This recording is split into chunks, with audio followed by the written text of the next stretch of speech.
Hello friends, आज हमें बनेबा healthy tasty and easy oats upma. तो चलिए शुरू करते हैं।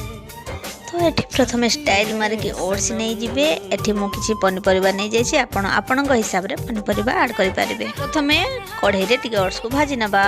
ठीक है। ओट्स भाजी गला पोरे ताको काढे की सेई कढ़ाई रे टिके तेल देकी टिके लंका देकी भाजी नबा। पियाज आउ ऐड करनबा काटे रखिबा सब वेजिटेबल को किछि समय भाजी नेला पोरे सेदरे ऐड करतबा स्वाद अनुसार लूण आउ किछि हळदी। पनिपरिबा सब सिझी गला पोरे सेथरे हम ऐड करदबा भाजी रखितबा ओट्स आउ भलो भाबरे मिसै नबा।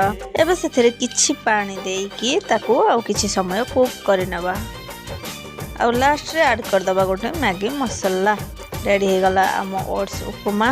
वीडियो भल लगी लाइक कमेंट शेयर करेंगे और प्लीज चैनल को सब्सक्राइब करने। Thanks for watching.